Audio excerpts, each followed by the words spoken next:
Hello बच्चों, कैसे हैं आप लोग। आशा करता हूं कि आप लोग बहुत अच्छे होंगे और बहुत अच्छी तरह अपनी पढ़ाई कर रहे होंगे। हमने शुरू किया था dynamics IIT foundation Pearson class 9 से, जिसमें हमने बहुत सारी बातें कर लिया है, जिसमें द फोर्सेस नाम का एक मैंने लेक्चर रिकॉर्ड किया था।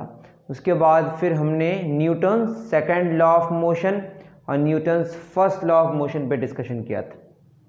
नेक्स्ट हम लोग जो बहुत इंपॉर्टेंट है, सबसे इंपॉर्टेंट तो नहीं कह सकते क्योंकि सेकंड लॉ बहुत इंपॉर्टेंट है, थर्ड लॉ इसलिए इंपॉर्टेंट है क्योंकि इसमें बहुत ज़्यादा मिसकंसेप्शन बच्चों के बीच रहता है, जिसको मैं दूर करने की कोशिश करूँगा। तो चलिए शुरू करते हैं। Newton's third law of motion, ठीक है। जैसे आपको बोर्ड में नज़र आ रहा होगा, मैंने यहाँ लिख दिया है कि आर और एम जी बराबर है, but R and M G are not action reaction pair. इसके बारे में ज़रा डिस्कशन करेंगे। पहले समझते हैं कि है क्या Newton's third law of motion. आपने अक्सर सुना होगा Newton's third law of motion का डेफिनेशन, एवरी एक्शन, क्या आपने सुना होगा, every action has its equal but opposite reaction. बहुत फेमस है,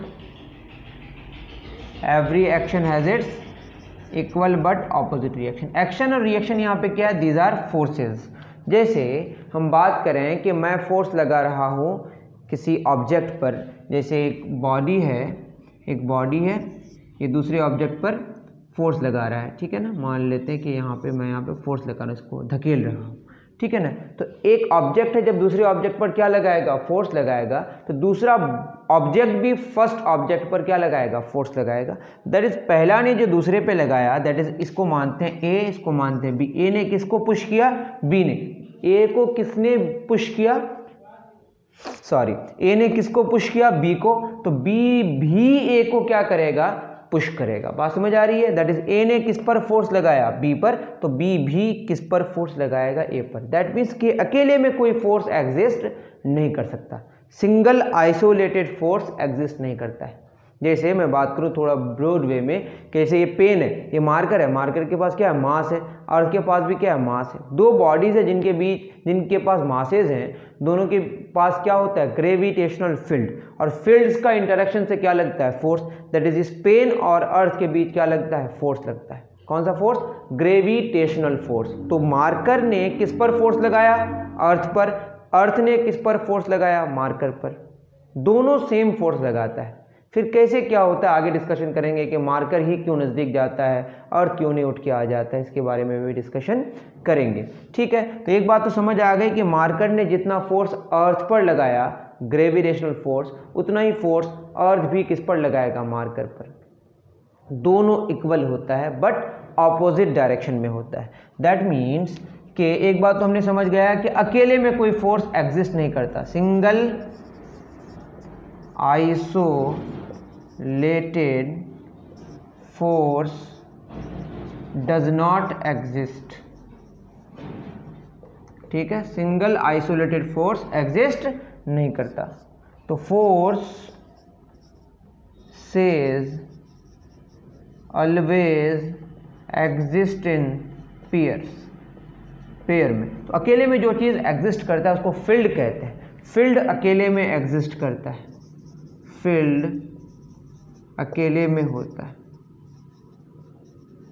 इसके लिए कुछ चाहिए नहीं। जैसे अर्थ की बात करूं, अर्थ का अपना फील्ड है, तो अर्थ के फील्ड में कौन आया, मार्कर आया। इस फील्ड को वो क्या किया, समझ पाया, उस फील्ड के साथ वो इंटरेक्ट किया। इसका भी अपना फील्ड है, इसके पास कम फील्ड है, अर्थ के पास ज़्यादा फील्ड है। दोनों के फील्ड का इंटरेक्शन से ग्रेविटेशनल फोर्स लगा।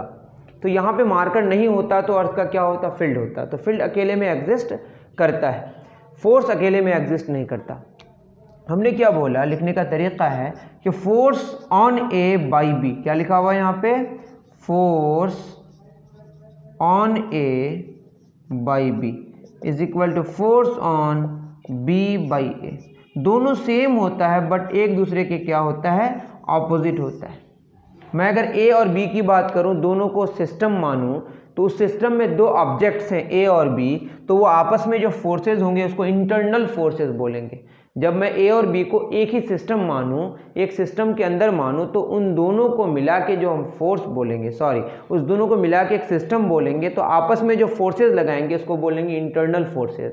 लेकिन अगर ए और बी को अलग अलग ऑब्जेक्ट्स मानूं तो ए बी पर जो लगाएगा वो एक्सटर्नल होगा, बी जो ए पर लगाएगा वो एक्सटर्नल होगा। फिर मैं कह रहा हूं सिस्टम में, अगर एक ही सिस्टम में दोनों बॉडीज हैं तो बोलेंगे इंटरनल फोर्सेस, और अगर ए और बी को अलग अलग माने तो एक्सटर्नल फोर्सेस हो जाएंगे। तो ये एक ही बात है इंटरनल फोर्स, दूसरी वही बात हो जाएगी एक्सटर्नल फोर्स। डिपेंड करता है कि हम किस तरह से सिचुएशन को बनाते हैं।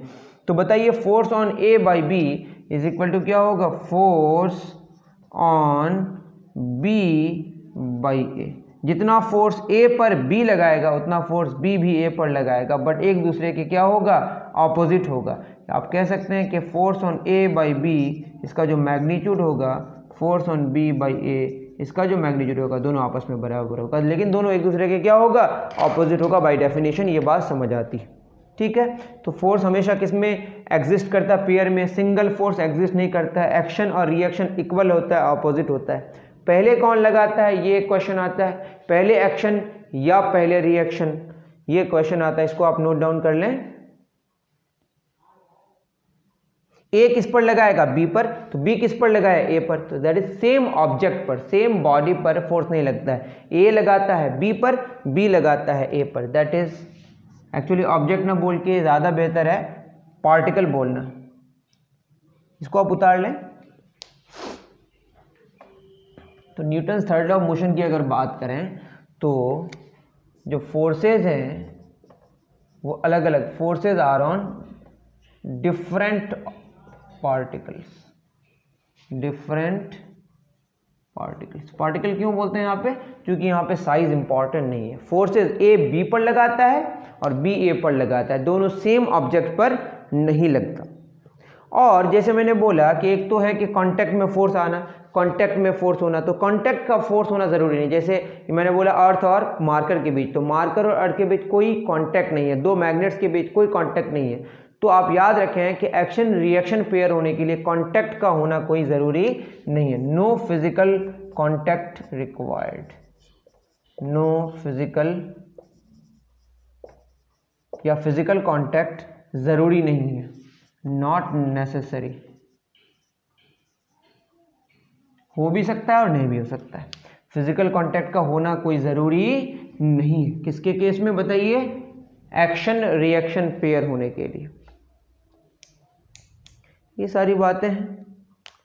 तो आपने देखा कि यहाँ पे और फोर्सेस डिफरेंट ऑब्जेक्ट्स पर है। हाँ, पहले कौन लगाता है, पहले एक्शन या रिएक्शन, ये क्वेश्चन अगर आपके दिमाग में आता है तो पहले एक्शन या रिएक्शन, दोनों एक साथ होता है। ऐसा नहीं कि ए बी पर लगाएगा फिर इंतज़ार करेगा तब बी ए पर लगाएगा, ऐसा बिल्कुल नहीं है। तो आंसर क्या होगा बोलिए, आंसर दोनों एक साथ, दोनों एक साथ, पहले एक्शन या पहले रिएक्शन, ऐसा कुछ भी नहीं होता। दोनों कैसे लगाता है, एक साथ लगाता है। दोनों में ज़्यादा कौन होता है, दोनों का वैल्यू सेम होता है, जो मैंने पहले ही कर दिया।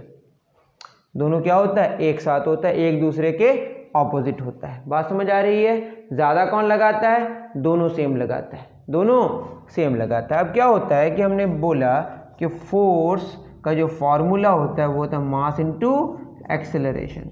तो क्या होगा एक्सेलरेशन का फॉर्मूला, फोर्स बटे मास। क्योंकि फोर्स इस केस में दोनों का सेम होगा, जितना फोर्स ए लगाएगा बी पर उतना फोर्स बी लगाएगा ए पर। तो आप देखेंगे कि एक्सेलरेशन प्रोपोर्शनल हो जाएगा 1 बटे मास का। जिसका मास ज़्यादा उसका एक्सेलरेशन कम, जिसका मास कम उसका एक्सेलरेशन ज़्यादा। आप समझ रहे होंगे। अब एक्सेलरेशन मतलब उसके मोशन के कंडीशन में बदलाव आएगा, दैट इज़ या तो स्पीड में बदलाव आएगा या डायरेक्शन में बदलाव आएगा। तो किसका स्पीड और डायरेक्शन में ज़्यादा बदलाव आएगा, जिसका मास कम होगा। तो अर्थ और मार्कर के केस में किसका मास कम है, मार्कर का मास कम है, तो इसके कंडीशन ऑफ मोशन में ज़्यादा बदलाव आएगा। अर्थ और मून के केस में, मून का कंडीशन में अगर देखें तो मून का मास कम है अर्थ के केस में, अर्थ और मून के केस में, तो मून में ज़्यादा बदलाव आएगा अर्थ के केस में। अर्थ मून सिस्टम में मून में ज़्यादा बदलाव आएगा। सन अर्थ केस में अर्थ का ज़्यादा बदलाव आएगा, क्योंकि सन अर्थ के केस में सन का मास बहुत ज़्यादा है, उसका एक्सेलरेशन कम होगा। अर्थ का मास बहुत कम है, अर्थ का एक्सेलरेशन बहुत ज़्यादा होगा। आप समझ रहे होंगे।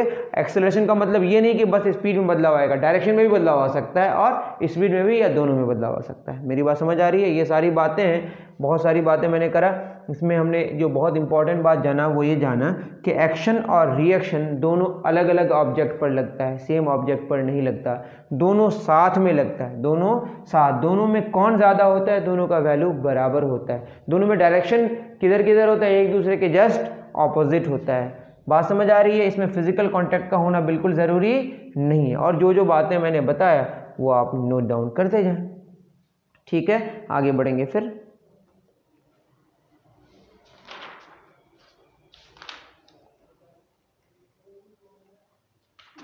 एक्शन और रिएक्शन क्या करता है, एक दूसरे के, ये अलग अलग ऑब्जेक्ट्स पर लगता है। और जब फोर्सेस की बात करें और कैंसिल होने की बात करें तो कैंसिल तभी होगा जब सेम ऑब्जेक्ट पर लगेगा।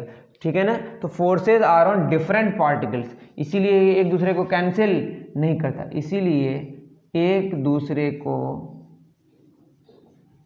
कैंसिल नहीं करता। कैंसिल करने के लिए सेम ऑब्जेक्ट पर होना जरूरी है। कैंसिल करता नहीं। कैंसिल क्यों नहीं करता है, क्योंकि वो सेम ऑब्जेक्ट पर नहीं लगता है। जब फोर्सेस सेम ऑब्जेक्ट पर लगे तब वो एक दूसरे को कैंसिल करेगा। एक दूसरे के जब ऑपोजिट होगा, सेम होगा, एक दूसरे के ऑपोजिट होगा तो क्या कर देगा, कैंसिल कर देगा। तो कैंसिल कब करेगा, जब सेम ऑब्जेक्ट पर लगेगा। ये सेम ऑब्जेक्ट पर नहीं लग रहा। चलिए इसको उतार लें। इसमें बहुत सारे एप्लीकेशन है, वो आप खुद पढ़ लें, बहुत इजी है। मैं पढ़ाऊंगा law of conservation of momentum. इतना नोट डाउन करें, फिर आगे बढ़ेंगे।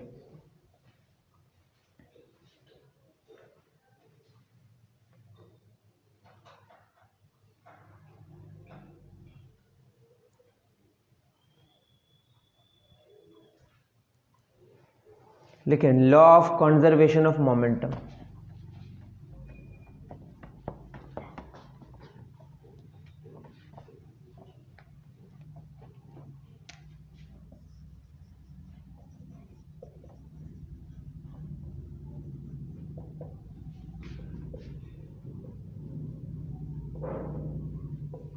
ये क्या कहता है, इसका प्रूफ करने के लिए हम लोग सहारा लेंगे Newton's third law of motion का।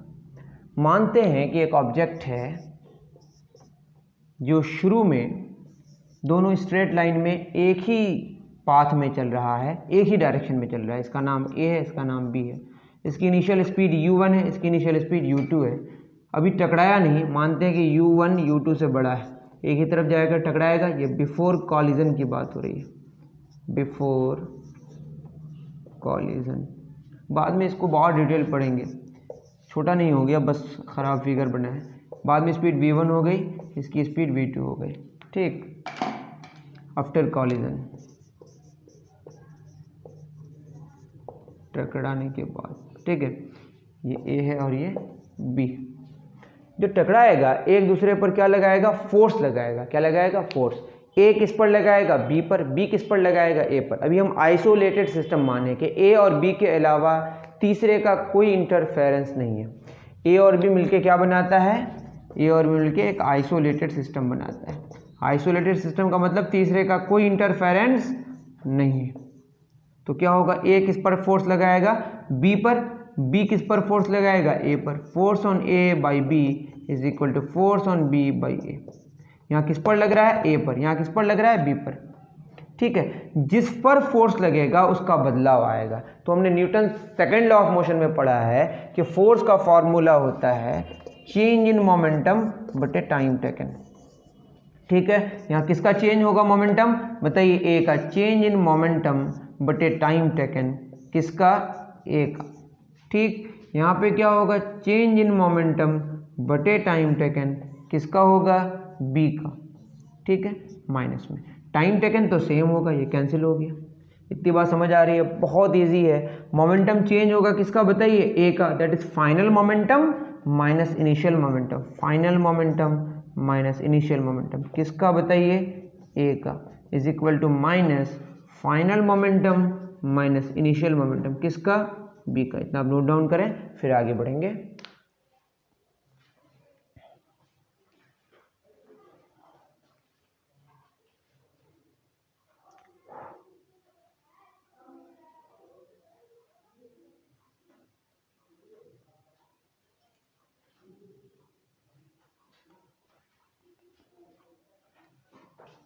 चलिए, तो हमने क्या जाना, ये आपने फिगर बना लिया होगा, आइसोलेटेड सिस्टम है।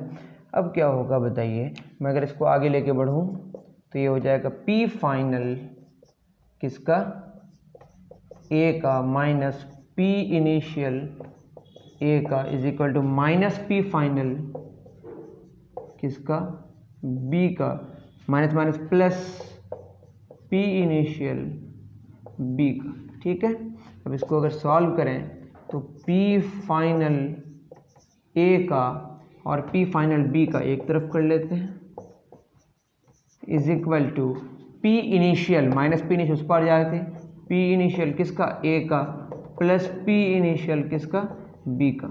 आप देखे होंगे कि A और B मिलके, आप क्या देख रहे हैं यहाँ पे, A और B मिलके ही तो सिस्टम है। फाइनल जो मोमेंटम है, फाइनल मोमेंटम A का और B का मिला के इनिशियल मोमेंटम जो A और B का, ये क्या है बताइए, टोटल मोमेंटम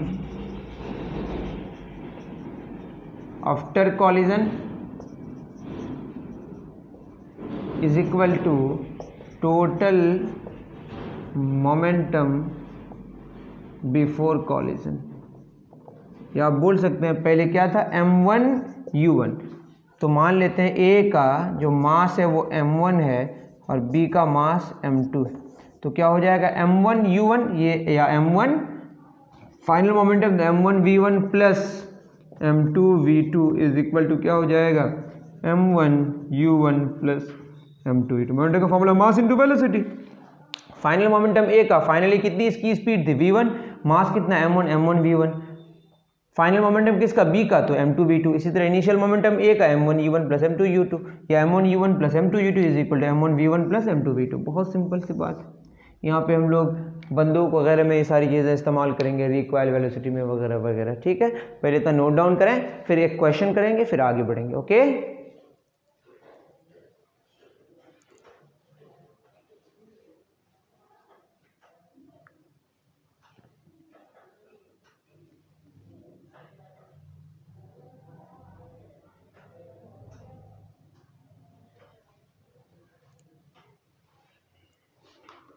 चलिए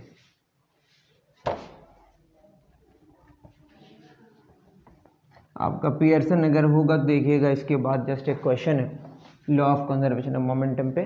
क्वेश्चन है, a bomb of mass 6 kilogram, bomb में आ गए, a bomb of mass 6 kilogram का एक बॉम्ब है, एट रेस्ट, पहले किसमें था, रेस्ट में, at rest explodes into two fragments, into two fragments of masses 4 kilogram and 2 kilogram respectively. If the greater mass moves with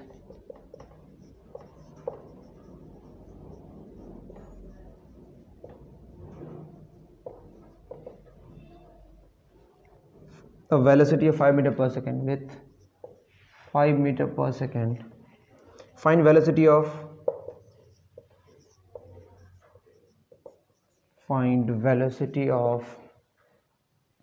the 2 kilogram mass। देखिए यहाँ पे क्या है, इस क्वेश्चन में कह रहा है कि एक बॉम्ब है, अब बॉम्ब रेस्ट में था, उस पर कोई फोर्स बाहर से नहीं लग रहा था, ऐसा आप एज्यूम कर लें, क्योंकि कुछ बोला नहीं है, तो रेस्ट में था और नेट फोर्स उस पर 0 था। नेट फोर्स 0 का मतलब बाहर से कोई फोर्स नहीं है, ए बी पर लगाएगा, बी ए पर लगाएगा, मतलब अंदर में जो दो फ्रेगमेंट्स होंगे 4 किलोग्राम और 2 किलोग्राम वाला, वो आपस में फोर्सेस लगा रहे हैं, लेकिन बाहर से कोई उस पर कोई फोर्स नहीं है। तो नेट फोर्स 0 का मतलब वही है जो मैंने अभी बताया verification of law of conservation of momentum में, कि अगर बाहर से कोई फोर्स ना लगे, मतलब ए बी पर लगाए और बी ए पर लगाए, तो टोटल मोमेंटम जो होगा सिस्टम का वो कंजर्व रहेगा। तो क्या होगा बताइए, पी फाइनल बराबर क्या होगा, पी फाइनल बराबर पी इनिशियल, ठीक है ना। पी फाइनल क्या होगा हमारा, m1v1, यहाँ पे शुरू में कितना मास, शुरू में तो एक ही बॉडी है, शुरू में पूरा बॉडी तो एक ही है, 6 किलोग्राम का, और इसमें कोई प्रॉब्लम नहीं है। तो 6 किलोग्राम का 6 इंटू रेस्ट में है तो 0 is equal to m1v1, that is अब 4 किलोग्राम है, 4 इंटू क्या हो जाएगा, इसको मैं और अच्छे से कर लेता हूँ, ठीक है ना, पूरे बॉम्ब का जो मास है, mass of bomb into initial, sorry final है ना, पी इनिशियल बराबर पी फाइनल कर देते हैं, पी इनिशियल बराबर पी फाइनल। तो बताइए इनिशियली बॉम्ब है, मास ऑफ बॉम्ब इंटू क्या हो जाएगा, रेस्ट में है तो 0 is equal to P final 4 kilogram वाला, तो इसको हम एम फर्स्ट वाला मान लेते हैं इंटू स्पीड इसकी कितनी है बताइए 5 मीटर पर सेकेंड। इतना करने की ज़रूरत ही नहीं है, इसी समझ आ रहा है आपको।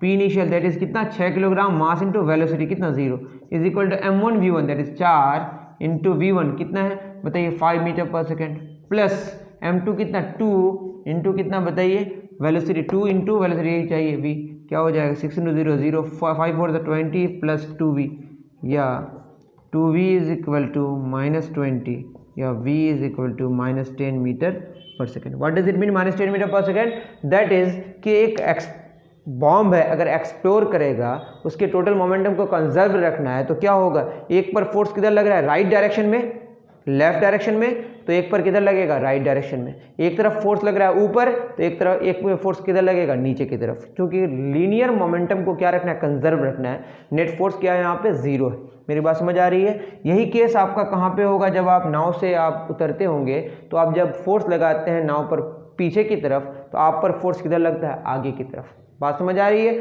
तो इक्वल बट ऑपोजिट रिएक्शन, तो P इनिशियल बराबर P फाइनल हो गया। हमने देखा कि 4 किलोग्राम पर जो फोर्स लग रहा है, 4 किलोग्राम की जो वेलोसिटी है वो कितनी है, वो है आपकी 5 मीटर पर सेकेंड, तो 2 किलोग्राम वाली की कितनी होगी -10 मीटर पर सेकेंड। तो एक का मास ज़्यादा है तो स्पीड कम है, एक का मास कम है तो एक का स्पीड ज़्यादा है। मेरी बात समझ आ रही है, ठीक है ना। इसी तरह से प्रॉब्लम होता है कि अगर पानी छिड़कता है कोई तो उसको पकड़ना बड़ा मुश्किल होता है, क्योंकि पानी वहाँ से निकल रहा है तो पानी भी उस पर क्या लगाएगा, फोर्स लगाएगा, तो उतनी स्पीड से उसको भगाएगा जिसकी वजह से उसको बहुत प्रॉब्लम होता है, तो पकड़ने में बहुत दिक्कत होती है। मेरी बात समझ आ रही है। तो ये आपका बॉम्ब का केस है। इसी तरह बुलेट निकलता है गन से, उसका भी केस होगा, रिकॉइल वेलोसिटी कहते हैं। बहुत ईजी है, क्वेश्चंस करेंगे समझ आ जाएगा, ठीक है। तो 2 किलोग्राम वाला जो ऑब्जेक्ट जो फ्रेगमेंट है वो ज़्यादा स्पीड से भागेगी और जो 4 किलोग्राम वाला है वो कम स्पीड से भागेगी, क्योंकि यहाँ लीनियर मोमेंटम को क्या रखना है, कंजर्व रखना है। आई थिंक समझ आ रहा होगा। नेक्स्ट बात करेंगे हम लोग नॉर्मल फोर्स पे, इतना नोट डाउन कर लें।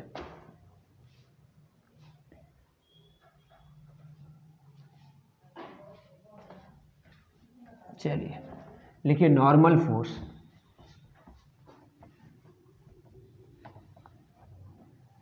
कौन सा फोर्स है, नॉर्मल फोर्स।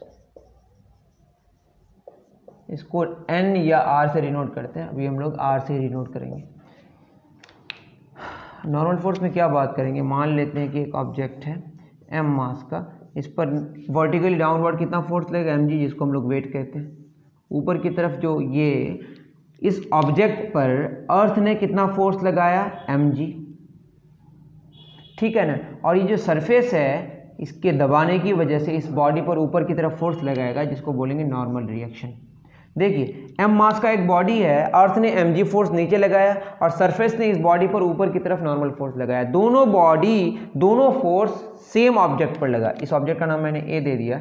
दोनों जो फोर्स है mg, अर्थ ने किस पर फोर्स लगाया, ए बॉडी पर। R जो लगा वो सरफेस किस पर लगाया है, ऊपर लगा, किस पर, उसी बॉडी पर। दैट इज R और mg जो लग रहा है वो दोनों m मास के बॉडी पर लग रहा है। फिर मैं कह रहा हूँ R and mg both are acting on m mass body, okay, therefore it is not action reaction pair. Action reaction pair होने के लिए दोनों को डिफरेंट ऑब्जेक्ट्स पर लगना जरूरी है। That is R and mg are not action reaction pair, are not action reaction pair. लेकिन यहाँ पे R mg के बराबर है, इक्विलिब्रियम कंडीशन है।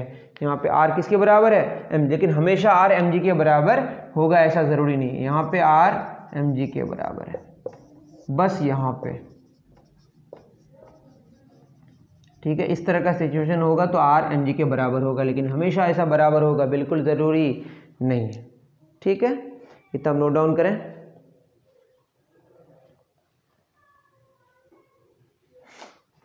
यहाँ पे इस कंडीशन में R किसके बराबर है, R मतलब नॉर्मल रिएक्शन या normal force. Normal reaction is equal to mg, ठीक। ये जो mg है ना, यही r mg ये जो है यही हमको फील होता है, जो हमारा अपेरेंट वेट है यही हमको फील कराता है कि r बराबर mg है। ये नॉर्मल रिएक्शन ही है जिससे हमको फील होता है कि हम भारी भारी हैं कुछ। ठीक है, अब देखते हैं normal reaction on a body placed on an inclined plane.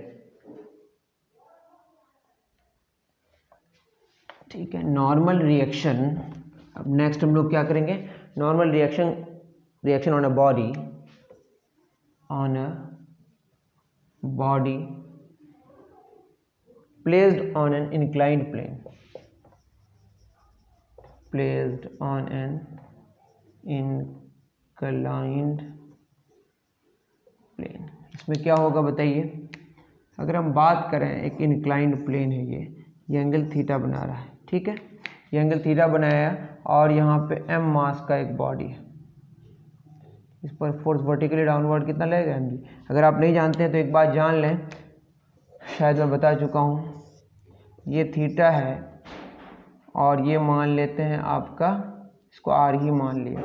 ठीक, a b c, इस थीटा के ऑपोजिट को हम लोग परपेंडिकुलर कहते हैं, इसको 90 डिग्री के ऑपोजिट को हाइपोटेन्यूज कहते हैं और इसको क्या बोलते हैं, बेस। तो बताइए साइन थीटा कितना होगा, साइन थीटा ऑपोजिट परपेंडिकुलर बटे हाइपोटेन्यूज, बी सी बटे हाइपोटेन्यूज कितना है, r। ये आपको याद रखना, साइन होता है परपेंडिकुलर बटे हाइपोटेन्यूज, बी सी हो जाएगा आपका कितना, r साइन थीटा। ठीक, तो ये r साइन थीटा हो गया, ये हो गया आपका r साइन थीटा। अगर हम बात करें cos थीटा की, cos थीटा हो जाएगा ए बी बटे r, ये बेसिकली होता है बेस बटे हाइपोटेन्यूज, तो आपका ए बी हो जाएगा r cos थीटा। मतलब r वेक्टर अगर है, कोई r वेक्टर है जिसका मैग्नीट्यूड r है, उस थीटा एंगल में कितना होगा, r cos थीटा, शायद मैं बताया हूँ, और उसके 90 डिग्री में क्या होगा, r साइन थीटा। तो अगर आप यहाँ पे देखें, अगर नहीं जानते हैं तो आप देख लें, ये थीटा है, ये कितना डिग्री है, 90 डिग्री, तो ये कितना होगा बोलिए, ये पूरा मतलब ये जितना होगा इतना होगा, ये कितना हो जाएगा बताइए, ये 90, तो ये होगा 90 डिग्री माइनस थीटा, इसको 90 डिग्री से बनाया तो ये कितना होगा, ये पूरा 90 डिग्री है, इसको कितना होना पड़ेगा, थीटा, तो ये कितना हो जाएगा, ये होगा mg cos थीटा, और ये कितना हो जाएगा, mg साइन थीटा। तो ये आपका नॉर्मल रिएक्शन है। इधर फ्रिक्शन की बात करेंगे, अभी उसमें नहीं जा रहे हैं, बस हम लोग ये वाला डायरेक्शन की बात करें। तो यहाँ पे अगर इक्विलिब्रियम कंडीशन है तो इसमें क्या हो जाएगा, r is equal to mg cos थीटा। अभी हम हॉरिजॉन्टल वाली बात ही नहीं कर रहे हैं, बस वर्टिकल वाली बात कर रहे हैं। तो उस केस में जो आया था r बराबर mg आया, अभी कितना है, r बराबर mg cos थीटा। ये कब हो जाएगा, जब थीटा का वैल्यू 0 डिग्री हो जाए। इससे पहले जो हम लोगों ने पढ़ा थीटा बराबर 0 डिग्री हॉरिजॉन्टल प्लेन, तो r बराबर क्या हो जाएगा, mg cos 0 degree, cos 0 degree कितना होता है 1, तो ये आ जाएगा mg।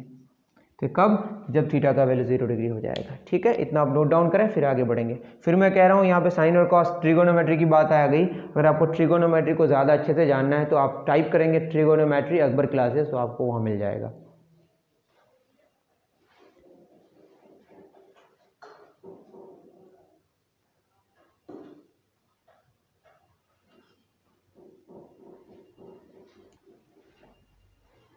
अब ऐसा केस हो सकता है कि अगर आप ऐसी वॉल में कोई चीज़ ऐसे रखे हैं तो क्या होता है, वहाँ पे क्या नॉर्मल रिएक्शन होगा। अगर हम बात करें थीटा का वैल्यू कितना कर दें, 90 डिग्री कर दें, तो r इज इक्वल टू क्या हो जाएगा, mg cos 90 degree, cos 90 degree कितना होता है 0, mg इंटू 0 कितना आ जाएगा 0। दैट इज नॉर्मल रिएक्शन ऐसे अगर रखा जाए तो 0 हो जाएगा। थीटा का वैल्यू 90 डिग्री, इतना में क्या हो जाएगा, नॉर्मल रिएक्शन 0, और यहाँ पे मैक्सिमम, तो mg से 0 की तरफ शिफ्ट करता है। एंगल ऑफ इंक्लाइनेशन बढ़ते जाएगा, आपका थीटा का वैल्यू बढ़ते जाएगा और रिएक्शन घटते जाएगा। आई थिंक समझ आ रहा होगा, करें नोट डाउन। नेक्स्ट करेंगे हम लोग normal reaction under the action of N applied force, बहुत इंपॉर्टेंट है, इसको करके हम लोग आज का क्लास को समाप्त कर देंगे। ओके,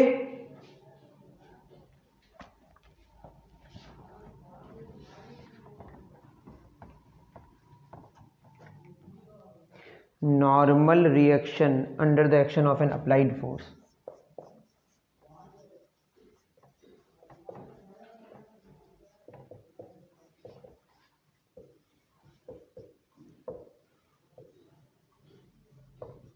ठीक है, इसमें क्या है, इसमें पहला केस पढ़ेंगे पहले हम लोग, जब क्या करेंगे, पुश करेंगे, सॉरी पुल करेंगे, क्या करेंगे, पुल। देखें, मान लेते हैं इसमें फोर्स हमने एक्स्ट्रा P लगाया, ठीक। अब यहाँ पे mg तो लगेगा ही। क्वेश्चन आता है कि पुश करना आसान है कि पुल करना आसान है, सॉरी पुश करना आसान है कि पुल करना आसान है, ठीक। ये mg और रिएक्शन किधर लगा बताइए, इसी ऑब्जेक्ट पर, ऊपर की तरफ r, m मास का बॉडी है। अब क्या होगा, ये मान लेते हैं एंगल इसके साथ थीटा बना रहा है, तो इधर कितना होगा बताइए, इधर होगा P, इधर होगा P cos थीटा, इधर होगा P sin theta. Equilibrium condition है, मतलब एकदम ठीक है, समझ रहे हैं ना कि इक्विलिब्रियम कंडीशन में नेट फोर्स हमारा 0 है, तो क्या हो जाएगा, r plus P sin theta बराबर mg, तो क्या हो जाएगा, r बराबर mg minus P sin theta, तो mg से थोड़ा कम हो जाएगा, mg से थोड़ा कम हो जाएगा। मेरी बात समझ आ रही है, तो जो नॉर्मल रिएक्शन है वो mg से थोड़ा कम हो जाएगा। अगर थीटा का वैल्यू 0 डिग्री कर दें तो r बराबर क्या हो जाएगा, mg minus P sine 0 degree, sine 0 degree कितना होता है, 0 होता है, तो क्या होगा, mg minus 0, that is mg आ जाएगा। दैट इज हॉरिजॉन्टली अगर फोर्स लगाएं और हॉरिजॉन्टल प्लेटफॉर्म में रखा हुआ है तो नॉर्मल रिएक्शन में कोई प्रभाव नहीं पड़ेगा, ठीक है। आप समझ रहे होंगे, मुझे इतनी उम्मीद तो है, ठीक है ना। दूसरा क्या केस होता है, ये तो हमारा हो गया पुश का केस, सॉरी पुल का केस, ये पुल है, गाड़ी को पुल करें तो ज़्यादा दिक्कत होगी या पुश करने से ज़्यादा दिक्कत होगी। पुल करने से एक बात समझ आ रही है, जितना रिएक्शन है वो रिएक्शन में थोड़ी सी कमी आ जाती है, P साइन थीटा घट जाता है, इतना आप नोट डाउन करें, फिर हम आगे बढ़ते हैं।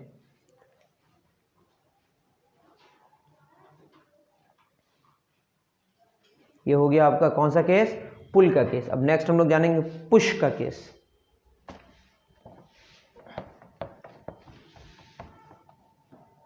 दूसरा मानते हैं इस तरह से आपका P फोर्स लगा रहे हैं एक्सटर्नल, और ये एंगल कितना बना रहा है, थीटा। ये तो m मास का बॉडी है, नीचे क्या लगेगा, mg, ऊपर क्या लगेगा, नॉर्मल रिएक्शन। तो ये P है, तो क्या हो रहा है, ये पुश हो रहा है, तो अंदर की तरफ ही लगेगा, क्या बताइए, इधर लगेगा r cos थीटा, इधर क्या लगेगा बताइए, r sin थीटा, ठीक है। r sin थीटा किधर लगा, सॉरी r नहीं, P है,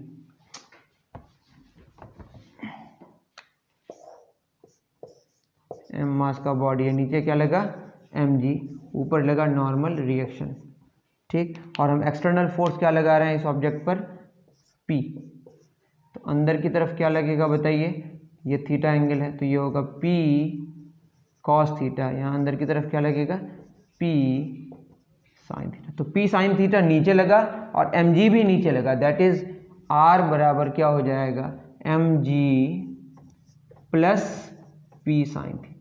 यहाँ पे एक्स्ट्रा क्या आ गया हमारा बताइए, P sin थीटा ऐड हो गया, P sin थीटा क्या हो गया, ऐड हो गया, किसके केस में, जब पुश किए, क्या किया यहाँ पे, पुश।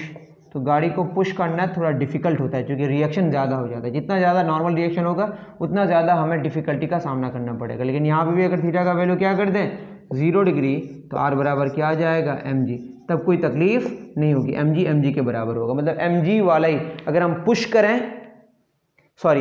करें तो P sin थीटा ऐड हो जाता है, पुल करें तो P sin थीटा घट जाता है। लेकिन थीटा बराबर 0 डिग्री करें तो पुश करें या पुल करें तो r बराबर mg ही रहता है, कोई फर्क नहीं पड़ता। तो ज़्यादा क्या करना आसान है, पुल करना आसान है। क्या आसान है बताइए, पुश करने से ज़्यादा आसान है पुल करना। इसीलिए जब हल जोतते हैं तो पुश करना बहुत डिफिकल्ट होता है, और पुश करने की वहाँ ज़रूरत पड़ती है बट डिफिकल्ट होता है। बात समझ आ रही है, तो ज़्यादा पुश करना आसान है कि पुल करना ज़्यादा ईजी है, ठीक है। मुझे लगता है कि आपको बहुत अच्छे से समझ आया होगा, और समझ आया हो तो आप और भी इसको अच्छे तरह से फैलाने की कोशिश करें। जो बच्चे इस चैनल के बारे में नहीं जानते हैं उसको आप जनवाने की कोशिश करें, अगर आपको इससे फ़ायदा हो रहा है तो। मेरी बात समझ आ रही है, और बहुत सारी इन्फॉर्मेशन है जो डिस्क्रिप्शन में लिखा हुआ है, वहाँ जाके जानने की कोशिश करें।